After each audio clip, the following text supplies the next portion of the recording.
Allah jelaskan di ayat itu apa keinginan orang yang sudah mati.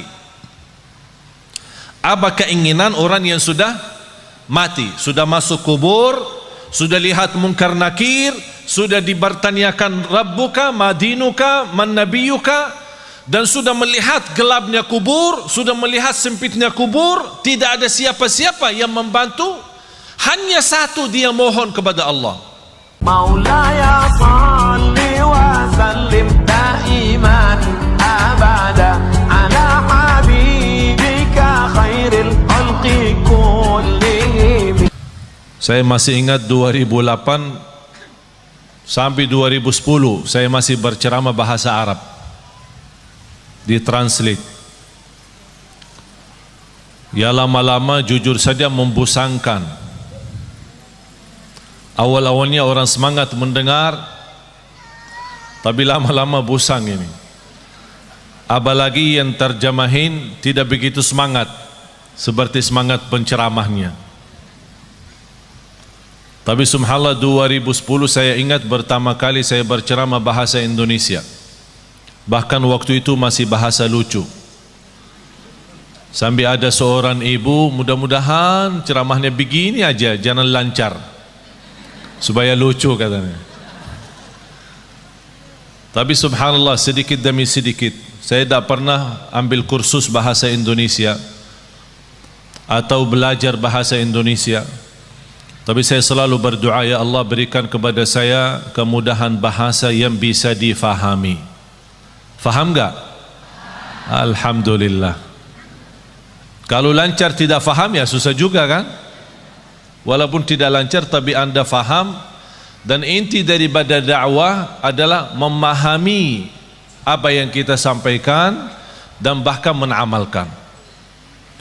Karena inti ilmu bermanfaat, manfaatnya adalah diikuti dengan amalun salih. Tak ada arti kalau bapak ibu datang jauh-jauh sampai ke tempat ini belajar ilmu tapi pulang tidak ada penambahan amal. Ada nambahan ilmu tapi tidak ada tambahan amal. Padahal Allah Subhanahu wa taala menjaminkan kita bisa selamat dari kecelakaan dan kerugian itu dengan iman kita dan amalun salih. Sebagaimana firman Allah Subhanahu wa taala di suratul Asr, dan saya yakin bapak ibu semua hafal. A'udzu billahi minasy syaithanir rajim. Bismillahirrahmanirrahim. Wal 'asr.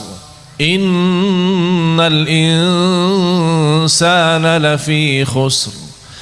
إلا الذين آمنوا وعملوا الصالحات وتواصوا بالحق وتواصوا بالصبر. صدق الله العظيم. Semua manusia, sampai Allah bersumpah, semua manusia dalam keadaan merugi. Innal insana, walaupun disebutkan al-insan itu satu, tapi yang dimaksud jenis manusia, seluruh manusia dalam keadaan merugi. Artinya merugi apa? Celaka dunia akhirat, tidak selamat dunia dan akhirat. Kenapa mereka tidak selamat? Karena mereka dengan segala kenikmatan yang diberikan oleh Allah tidak digunakan untuk mendekatkan diri kepada Allah. Tapi siapa ya Allah yang selamat dari kerugian itu dan dari kecelakaan? Yang memiliki 4 sifat. Illa alladhina amanu. Bisa terjamin tambahan iman dan tambahan ilmu. Semakin tinggi ilmu kita, semakin kuat iman kita. Kenapa sekarang umat Islam zaman ini lemahnya iman? Karena kurang ilmu, bodohnya agama. Indonesia negara yang terbesar penduduknya Islam sedunia, dan sayang sekali Indonesia yang terbesar tidak bisa baca Quran. Malu kita kan? Dan saya bangga ketika saya melihat berkembangan hafalan Al-Quran, apalagi anak-anak kita yang memberi insyaAllah tanda baik Indonesia ke depan insyaAllah lebih baik. Contohnya barangkali Bapak Ibu sudah melihat Musa. Sudah nonton enggak TV? Ini orangnya ini langsung ini. Musa belum usia 6 tahun sudah hafal 30 juz. Sudah hafal, bukan khatam ya. Soalnya bahasa Jawa hafal sama khatam beda. Saya pertama kali datang ke Jawa, saya dengar orang mengenalkan anaknya, oh anak saya sudah khatam. Wih Allah, saya senang, subhanallah. Umurnya segini sudah khatam. Masya Allah, 30 juz ya. Oh ya, kayaknya Ustaz salah faham ya. Bukan hafal, khatam. Iman khatam beda ya? Beda di sini. Katanya kalau khatam seumur hidup satu kali udah luar biasa. Oh fantas ada acara keselamatan. Kalau kita di Madinah bilang khatam berarti sudah hafal, sudah tamat dan boleh jadi imam. Dan budaya itu mohon dirubah. Kau bangga karena seumur hidup satu kali khatam? Na'udzubillahi min zalik. Paling malas kata ulama, itu paling malas bagi umat Islam itu sudah tidak ada kemauan khatam Al-Quran. Paling malas kalau sudah 40 hari lewat dia tidak khatam Al-Quran, dianggap orang itu imannya tidak sempurna. Coba bayangkan, kita bertahun-tahun anak kita tidak bosan main game. Bahkan kita sebagai orang tua berkenan membebaskan anak kita, punya iPad, punya HP, punya PlayStation, PS, semua sudah disediakan. Habis mereka waktunya untuk main saja. Habis sudah mereka sudah usia, sudah semakin besar, baru datang bapak dan ibu, tolong Syekh, apa? Doakan Syekh. Oh kenapa? Anak saya susah salat. Emang anakmu umur berapa? Sudah 30 tahun Syekh. Ya karena kita sudah biasakan mereka sejak kecil tidak memberikan perhatian kepada salatnya, tidak memberikan perhatian kepada Qur'annya. Jangan harap anak itu bisa tumbuh dalam kesalihannya. Punya kewajiban orang tua, punya kewajiban yang begitu berat. Saya tidak minta harus anda membina anaknya sampai harus hafal 30 juz, tapi harus komitmen, harus disiplin. Setiap hari kita berduduk sama anak kita walaupun satu ayat, supaya dia tertanam mencintai Al-Quran dan mencintai masjid. Kita hanya hafal. Berintahkan anakmu 7 tahun, berintahkan anakmu salat. Kalau sudah 10 tahun tidak mau salat, mukullah dia supaya bisa salat. Semestinya sebelum kita berintahkan, ini berintah kalau sudah 7 tahun. Maksudnya Rasul apa? Sebelum memerintahkan, biasakan dia dulu supaya terbiasa. Artinya apa? Sejak dia kecil, masih di bawah 7 tahun, kita boleh membiasakan dia untuk bisa salat, untuk bisa membaca Al-Quran. Sampai kalau sudah 7 tahun, kita tidak punya, sebelumnya tidak punya kewajiban untuk memaksa atau memerintahkan. Tapi kalau sudah 7 tahun, baru mulai tugas baru adalah memerintahkan. Tapi supaya perintah itu bisa diterima dengan baik dan senang, kalau sebelumnya sudah membiasakan dia cinta Al-Quran dan cinta masjid, baru akan ringan menerima perintah dari orang tua. Anak salat, ya salat.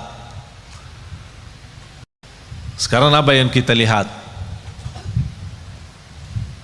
Apalagi kalau kita perhatiin masjid-masjid, yang paling ramai di masjid itu sudah bapak-bapak, sudah tua, mengharapkan husnul khatimah.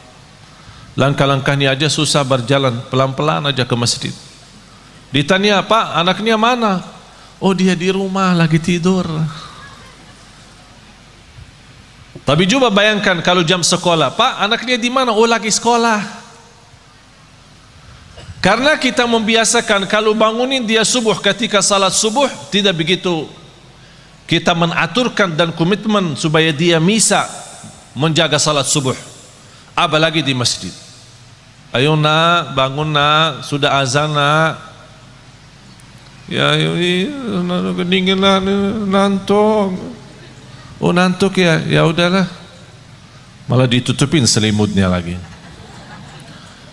Pas jam sekolah jam 7 bangunin lagi, ayo nak bangun, masih ngantuk. Bangun sekolah. Wih, marah sekali. Upas sekolahnya marah. Kalau benar-benar kita cinta dan sayang anak kita, ingat firman Allah Subhanahu wa taala, ya ayyuhalladzina amanu qu anfusakum wa ahlikum nara. Kita sebagai orang tua punya kewajiban berjuang untuk menyelamatkan anak kita dari neraka jahanam. Bukan sekolah yang bagus. Apa artinya sekolah tinggi, kuliah yang terbagus, bahkan bisa keluar negeri, tapi na'udzubillah di akhirat masuk neraka? Apa itu berjuangan? Illa alladzina amanu, mendasarkan iman. Dan semakin ilmu kita baik, semakin banyak mengenal Allah, semakin banyak mendalami Asmaul Husna, semakin banyak memahami Asmaul Husna, semakin tahu keagungan Allah Subhanahu wa taala, kita semakin mendekatkan diri kepada Allah dan semakin nikmat. Karena posisi iman naik turun. Bagaimana supaya naik terus? Ilmu yang bermanfaat. Pertama, ilmu yang sangat dianjurkan adalah ma'rifatullah, kita lebih mengenal Allah Subhanahu wa taala. Habis iman, amalun salih.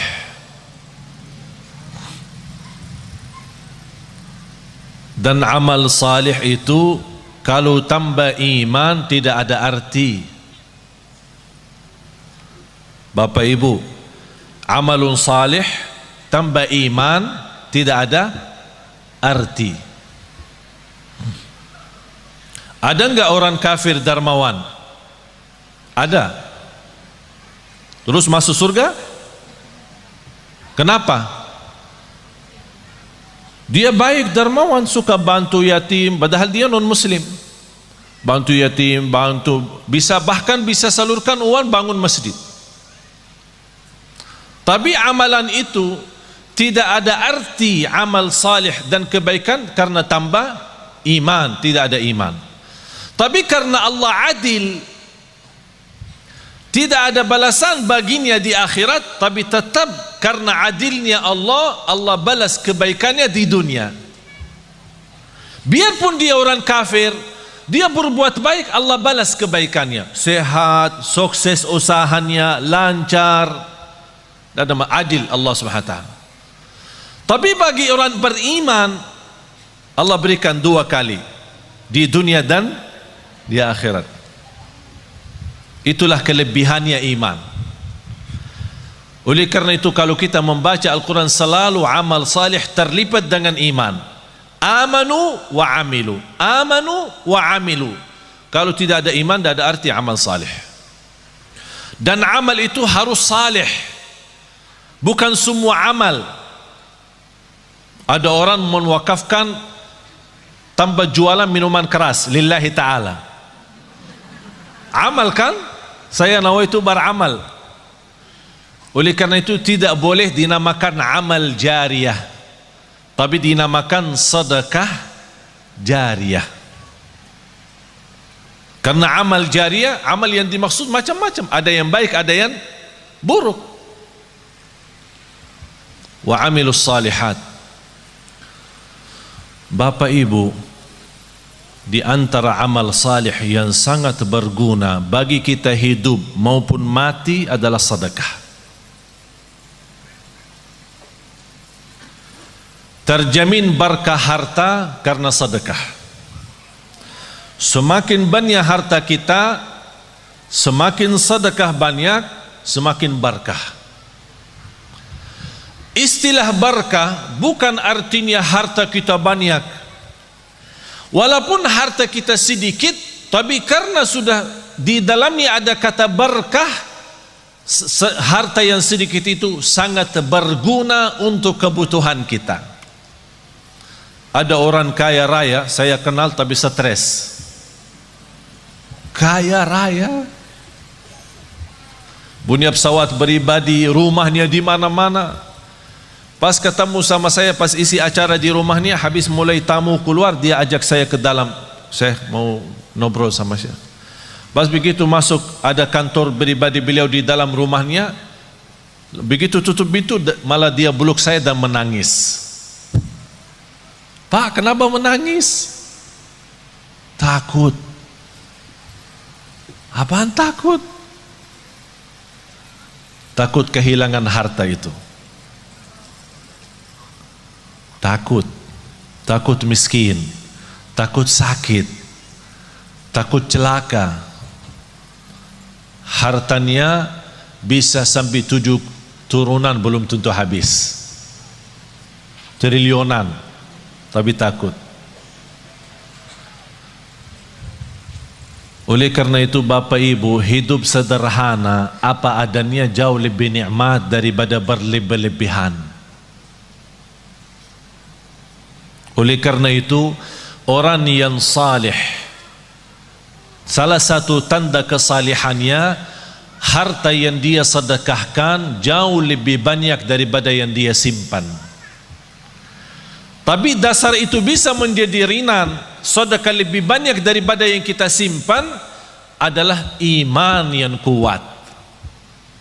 Tapi kalau imannya lemah, mana bisa? Saat bersedekah aja dia hitung-hitungan.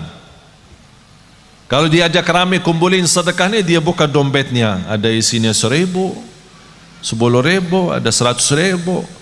Yang keluarin yang mana? Tidak apa-apa, jujur saja, tidak apa-apa. Katanya walaupun sedikit tapi ikhlas. Salah tuh. Itu dulu, masa dulu. Sekarang rubah perkataannya, lebih baik banyak tapi ikhlas daripada sedikit tidak ikhlas. Harus banyak. Bapak Ibu, saya ceritakan sesuatu tapi bukan, insya Allah bukan riak. Seumur hidup saya sampai titik ini, saya tidak pernah zakat mal. Heran ya, kok bingung Ustaz tidak zakat sih? Kita diajurkan suruh zakat, kok Ustaz tidak zakat? Seumur hidup sampai titik ini saya tidak pernah mengeluarkan zakat setiap tahun. Kenapa? Karena saya tidak suka simpan duit. Kalau tidak ada duit bagaimana ada zakat? Ada zakat kalau ada nisab kan? Ada nisab, ada haul. Kalau tidak ada nisabnya mana boleh zakat? Dan aku heran terhadap seorang yang Allah berikan kelebihan rezeki, tapi saat dia berzakat dan sedekah itu sepertinya merasa takut kembali miskin. Wallahi, hidup miskin di dunia lebih baik daripada hidup miskin di akhirat. Kenapa? Karena hidup miskin di dunia seberapa lama pun tetap namanya sebentar. Tapi kalau di akhirat, kaya selama-lamanya atau miskin selama-lamanya, tidak ada batas. Oleh karena itu bahagia seorang yang saat dia bersedekah, dia sudah ingat, saya lagi isi tabungan akhirat saya, supaya nanti kalau saya hadap Allah hari kiamat, rekening akhirat saya masih banyak. Subhanallah, luar biasa. Oleh karena itu sedekah termasuk salah satu amalan yang sangat berguna bagi orang yang hidup maupun mati. Sampai ada sahabat, ya Rasulullah, ibu saya meninggal, apa yang harus saya bisa berikan kepada ibu yang berguna padahal ibu saya sudah meninggal? Kata Rasulullah, bersedekah. Bahkan Bapak Ibu tolong simpan surah Al-Munafiqun surah 63 ayat 10. Surah 63 tolong simpan ya, ingat ya, jangan lupa. Surah 63 ayat 10. Allah jelaskan di ayat itu apa keinginan orang yang sudah mati. Apa keinginan orang yang sudah mati, sudah masuk kubur, sudah lihat munkar nakir, sudah dibertanyakan Rabbuka, Madinuka, Man Nabiyuka, dan sudah melihat gelapnya kubur, sudah melihat sempitnya kubur, tidak ada siapa-siapa yang membantu, hanya satu dia mohon kepada Allah.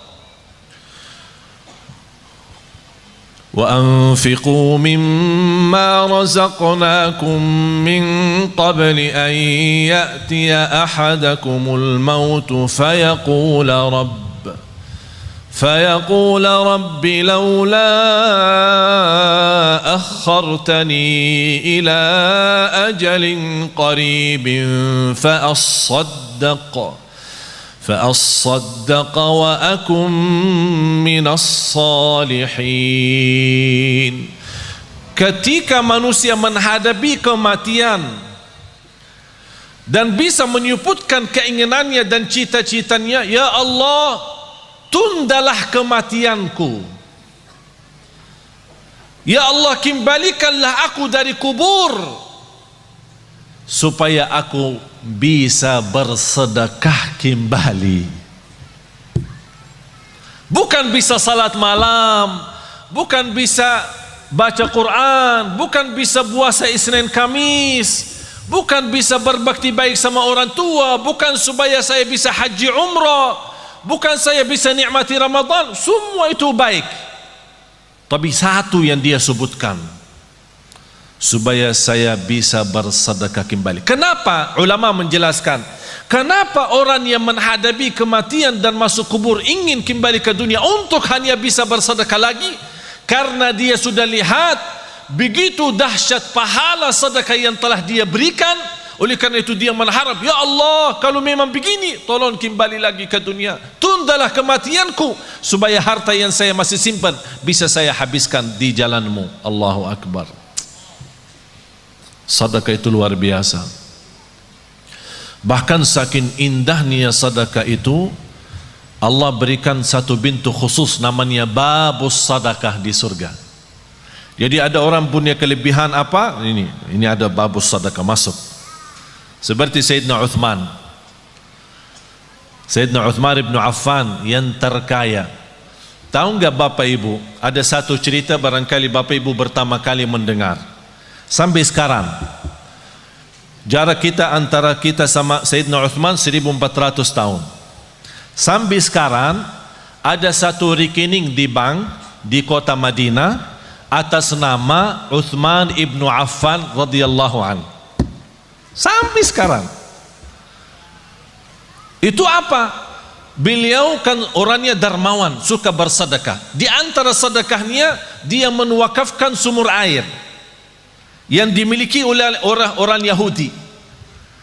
Orang Yahudi ketika di zaman Rasul, orang Muslim mau minum, dia jual mahal. Jadi orang yang mampu bisa beli, orang yang tidak mampu tidak bisa. Kata Sayyidina Uthman begini, satu hari saya bayar. Satu hari saya bayar untuk umat Islam. Jangan tolak orang. Biar apapun, seberapapun dia ambil, biarkan saja. Dan satu hari untuk kamu. Jadi kontrak. Satu hari buat saya, satu hari buat kamu. Tapi apa yang terjadi? Di hari giliran Sayyidina Uthman, orang Yahudi suka mensusahkan orang Islam untuk menambil air. Beralasan air hari ini kurang, air hari ini tidak lancar, air hari sumurnya tidak begitu penuh. Banyak macam alasan membuat orang merasa kesusahan. Dapat berita oleh Sayyidina Uthman ibn Affan radhiyallahu an, langsung datang ke orang Yahudi, saya tawarkan, saya mau beli sumur itu. Orang Yahudi cintaannya harta. Dia berkata, kalau berani ya saya bayar, saya jual mahal. Mahal banget. Tapi karena Sayyidina Uthman radhiyallahu anhu tidak pernah menghitung-hitungan kalau saat di jalan Allah. Berapapun harta, berapapun biayanya, saya yang beli. Begitu sudah jadi membeli sumur air itu, kata Sayyidina Uthman, ya Rabbi, saksikan sumur ini wakaf lillahi ta'ala sampai hari kiamat. Sampai titik ini penghasilan sumur air sama kubun, ada satu kubun namanya kubun Sayyidina Uthman, dibeli sama, karena bukan hanya sumurnya, dibeli kubunnya, kubun kurma. Semua penjualan hasil kurma daripada airnya di mana-mana pun masuk ke rekening Sayyidina Uthman. Sampai dia meninggal dunia masih ada bergilar hartanya, terus berjalan. Subhanallah. Bapak Ibu, sedekah itu luar biasa. Terjamin husnul khatimah dengan sedekah. Wallahi, tidak ada orang yang istiqamah dan cinta sedekah pasti dapat husnul khatimah. Selamat dari kecelakaan, selamat dari kematian buruk. Kalau kita bilang kecelakaan termasuk kebakaran, bahkan disebut dalam hadis selamat dari kematian mendadak. Karena salah satu ciri hari kiamat, akhir zaman, banyak meninggal dunia mendadak. Pas naik mobil meninggal, pas lagi makan meninggal, mendadak namanya. Supaya selamat dari mendadak, jangan sampai kita mati dalam keadaan buruk maupun mendadak, jagalah sedekah. Allah lindungi dari kematian mendadak, dari kematian buruk, dari kematian kecelakaan. Bahkan sedekah itu menjaminkan ridha Allah. Sedekah itu membadamkan kemurkaan Allah. Kalau Allah lagi murka sama kita, Allah marah sama kita, supaya Allah angkat kemarahannya lewat apa? Bukan haji, umrah, puasa, tidak ada, sedekah. Terjamin terhapus dosa kita lewati sedekah. Semua yang saya sebutkan ada lebih daripada 100 manfaat daripada sedekah. 100 manfaat. Bahkan sedekah itu bisa menjadi berkah bagi keturunan kita. Siapa yang ingin punya anak salih salihah, jagalah sedekah. Siapa yang ingin berbakti baik sama orang tua, walaupun orang tua sudah meninggal dunia, lewati sedekah. Oleh karena itu Bapak Ibu, setiap anda bersedekah dimanapun, tolong jangan lupa nawaitu untuk orang tua. Bahkan ada satu riwayat diceritakan ketika orang tua meninggal dunia, mereka dalam keadaan susah, dihantarkan oleh malaikat membawa cahaya kepada mereka. Begitu mereka melihat munculnya cahaya dari jauh, mereka membuka matanya dan memperhatikan, itu dari mana cahaya itu? Cahaya yang menenangkan. Malaikat menjawab, ini cahaya sedekah anakmu. Subhanallah. Bahkan sedekah termasuk salah satu amalan yang melindungi kita dari siksa kubur. Semua kita akan sama-sama masuk siksa kubur. Semua akan masuk kubur. Rumah kita yang baru, tahu nggak rumah yang baru? Belum ya? Belum pernah ke sana ya? Belum. Biasa kalau kita mau beli rumah, kita biasa survei kan? Survei, senang beli, tidak senang cari yang lain kan? Kuburnya rumah kita yang baru. Sudah disurvei belum? Survei. Harus tahu rumah saya yang baru di mana, posisi saya di mana nanti, tetangga saya siapa, apakah dekat jalan raya atau dekat mall. Tahu, harus tahu kuburnya di mana. Wallahi Bapak Ibu, salah satu yang membuat kita mudah bersedekah, kita ingat kubur rumah kita baru. Kita ingat. Kalau kita ingin, saya minta sekali aja. Biasanya kalau di Indonesia malam minggu libur, jadi orang-orang mengajak keluarga senang-senang, makan malam di mana gitu, berhiburan. Kalau di Surabaya kemana? Biasanya malam minggu ya? Ke mall ya? Ya udah sekali-kali malam minggu dikubur. Ajak. Apalagi kubur di Indonesia sudah gelap. Gelap alami ya, bukan masuk ke dalam, di luar aja sudah gelap. Jadi enak, suasana enak. Duduk aja, tidak usah panjang lebar, duduk aja. Duduk. Apalagi kalau di samping kubur lagi terbuka, wow, luar biasa tuh. Biar bisa pandangannya enak. Subhanallah. Masa ini rumah saya? Ukurannya berapa sih? Ya boleh sekarang ketawa. Boleh ketawa. Tapi Allah saja yang Maha tahu bagaimana keadaan kita nanti di dunia kubur. Oleh karena itu jamaah sekalian, wallahi hidup ini serius. Hidup ini sangat serius. Sudah habis waktunya bercanda, habis waktunya berketawa, habis waktunya untuk dunia saja. Dan banyak ciri-ciri, semakin banyak ciri hari kiamat. Itu memberikan tanda hari kiamat semakin dekat. Bahkan yang lebih dekat adalah kematian. Tidak ada yang bisa jamin berapa sisa umur kita. Sekarang kalau saya bertanya, yakin hidup atau yakin mati? Bukan yakin hidup. Yakin mati daripada yakin hidup. Kenapa? Karena tidak ada yang bisa jamin hidup sampai besok. Tapi bagi orang yang bersedekah, kapanpun dijemput kematian, dia siap. Dan saya minta bukan sedekah yang biasa-biasa, tapi sedekah yang luar biasa. Jangan kita sedekah biasa tapi minta ya Allah berikan rezeki yang luar biasa. Harus kita juga adil. Harus kita adil. Allah akan berikan yang luar biasa kalau kita juga bersedekah yang luar biasa. Wallahi Bapak Ibu, yang namanya harta bukan yang kita simpan, tapi yang harta sesungguhnya adalah yang kita memberi. Itulah yang namanya harta kita. Tapi yang harta kita simpan, wallahi bukan harta kita. Karena besok meninggal dunia dinikmati oleh ahli waris. Bahkan bisa ahli waris salah guna dan dosanya kita tanggung. Saya punya teman, keluarganya hampir 7 tahun bersaudara, pecah kakak adik, tidak bersalaman, tidak bersilaturahim, tidak, ini sebab harta. Teman saya di Mahkamah Agung menceritakan ada keluarga 20 tahun mondar-mandir ke mahkamah, urusan harta belum selesai, 20-an tahun. Harta menyakitkan, harta memecahkan. Apa guna harta kalau seperti itu? Na'udzubillah.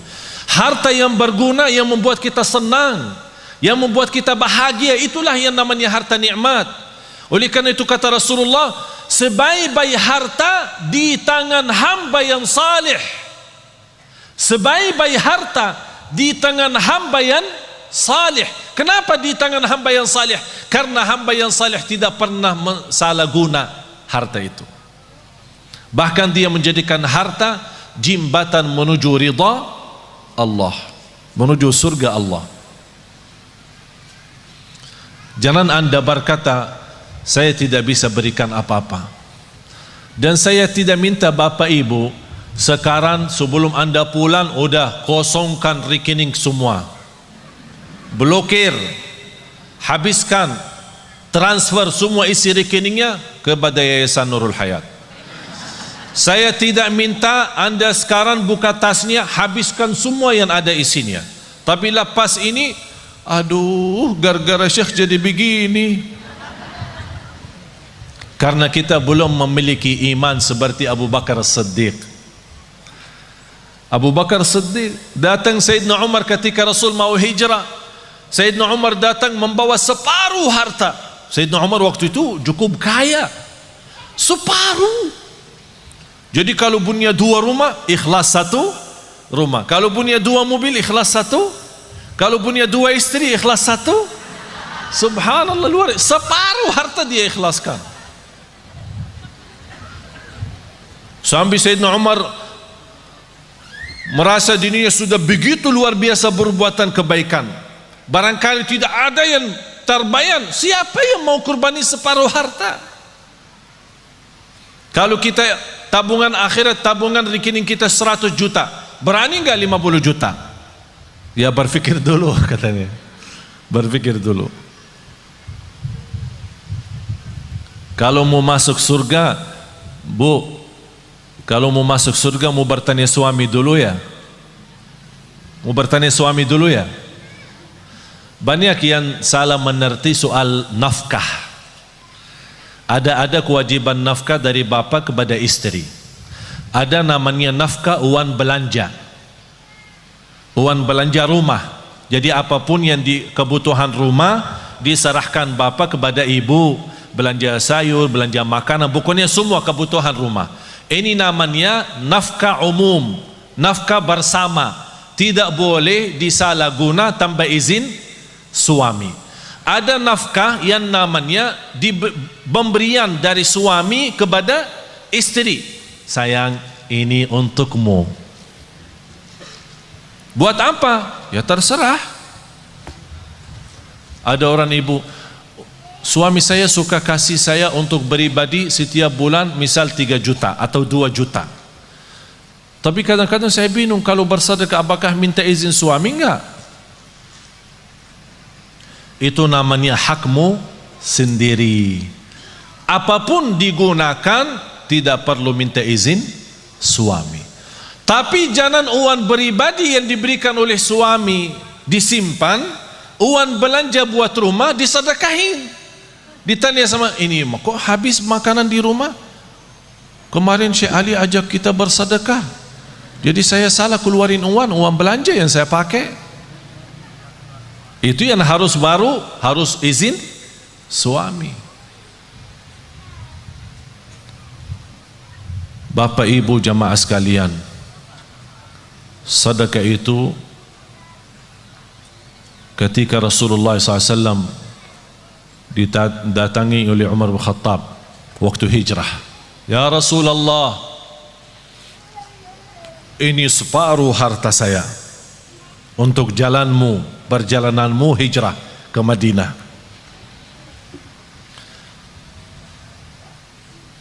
Rasulullah bertanya, apa yang kamu sisakan untuk keluargamu? Alhamdulillah masih tersisa separuh. Datang Sayyidina Abu Bakar, dilihat sama Sayyidina Umar, berapa sih mau diberi sama Abu Bakar? Aku aja sudah separuh. Tidak terbayang apa yang akan diberi oleh Sayyidina Abu Bakar. Ya Rasulullah, ini hartaku. Apaan ini? Ini hartaku semuanya. Apa yang kamu tinggalkan untuk keluargamu? Allah. Saya tinggalkan Allah. Sayyidina Umar berkata, saya tidak akan berani lagi lawan Sayyidina Abu Bakar. Tidak bisa lagi ini. Gimana Sayyidina Abu Bakar istimewa sendiri. Tapi bapak ibu jangan coba-coba ya. Datang ke Yayasan Nurul Hayat, ini harta saya semua, terus buat keluarga saya tinggalin Allah. Gila loh. Dianggap gila. Tidak wajar. Tapi yang saya minta bapak ibu, boleh anda bersedekah, tapi tolong sekali-kali kita tunjukkan sedekah yang terbaik. Segala sesuatu kalau berlebihan ujung-ujungnya tidak baik selain sedekah. Walaupun berlebihan tak ada rugi. Wallahi terjamin barakah, rizkinya terjamin lancar. Bahkan membuat hati kita tenang karena kita hidup apa adanya.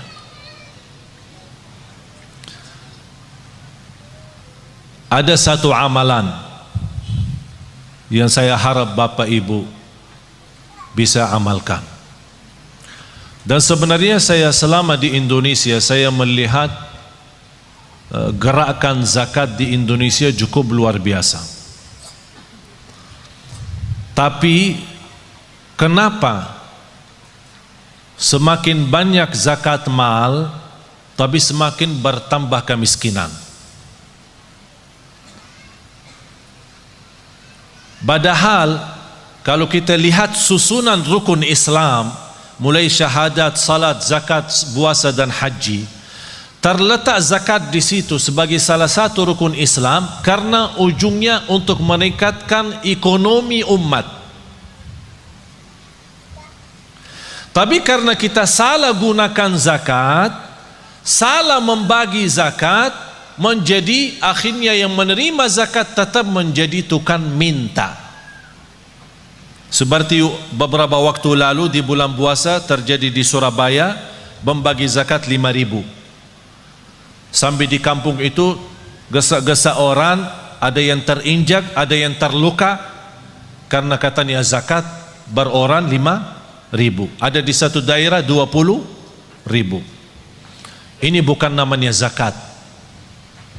Dan bukan begitu ajaran Islam untuk menjalankan zakat. Saya pernah diajak sama orang kaya kepada salah satu pesantren. Dia bawa uang banyak. Bayanan saya, dia musarahkan kepada pesantren untuk kebinaan. Pas begitu sampai di sana, dia minta anak-anak santri dikumpulkan. Semuanya antri satu persatu dan dia kasih mereka 50 beroran. Habis itu dia minta sama, ya Syekh tolong ikut bantu bagi. Tidak mau saya bagi, karena bapak itu salah menjalankan zakat seperti ini. Zakat itu lebih baik kita membina seorang, 2 orang, 3 orang, tapi bina total sejak dia kecil sampai besar. Dia anak yatim sampai dia tamat sekolah, bahkan kuliah sampai dia bisa mandiri sendiri. Itulah namanya zakat yang bisa membuat orang lain bisa hidup mandiri, bahkan besok dia bisa memberi zakat daripada menerima zakat lagi. Kalau kita kenal keluarga miskin, kita bisa memberikan modal bisnis dengan kontrol. Kita buat program dan kita tetap kontrol mereka supaya tidak salah guna modal itu. Insya Allah yang pertama menerima modal dari zakat, besok dia sukses dan maju usahanya, dia akan memberikan zakat. Sampai datang satu waktu seperti Sayyidina Umar ibn Abdul Aziz, orang bawa zakat, wahai Amirul Mukminin, kami punya uang zakat tapi tak ada yang terima. Ternyata karena semua penduduk di zaman Umar bin Abdul Aziz adalah memberi zakat, tak ada yang menerima lagi. Kenapa? Karena zakat saat itu betul-betul untuk membina, bukan hanya sebatas bagi. Oleh karena itu saya harap termasuk Yayasan Nurul Hayat tolong difikirkan bagaimana cara orang-orang yang kita lihat dia baik, salih, salihah, tapi dibutuhkan pimpinan, dibina mereka supaya mereka bisa berusaha sendiri, berbisnis sendiri, apapun yang mereka mampu, apa itu dalam jahitannya, apakah itu dalam masakan makanan, apa itu, apa saja kemampuan mereka, kita bisa support mereka dengan modal zakat. Nanti dari situ awal-awalnya bisa 1 tahun 2 tahun dia tetap menerima, tapi besoknya insya Allah terjamin dia akan memberi. Akhirnya lama-lama semakin sedikit berkurang menerima, semakin banyak bertambah memberi. Akhirnya di situ tambah kekayaan umat dan terlihat ekonomi umat Islam semakin membaik. Itulah inti daripada zakat. Oleh karena itu jamaah sekalian, kalau anda punya uang untuk zakat, jangan dipecahkan. Misal zakat mal 5 juta, jangan kasih anak yatim 50. Bina 1 anak yatim, bina 2 anak yatim, dan dibantu insya Allah sama Yayasan Nurul Hayat.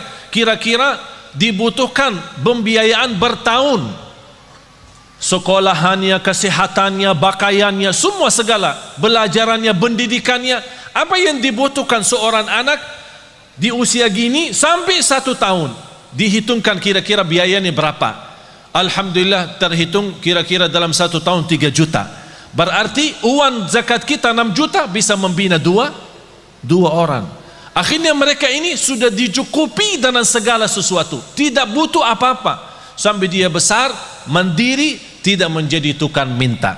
Tapi kalau kita beri 50, 20, dia merasa tidak cukup untuk hidupnya, akhirnya dia terpaksa lari meminta sama orang lain untuk menutupi kebutuhannya. Itulah tersebar anak-anak kita selalu menjadi tukang minta, bukan menjadi berguna bagi negeri ini.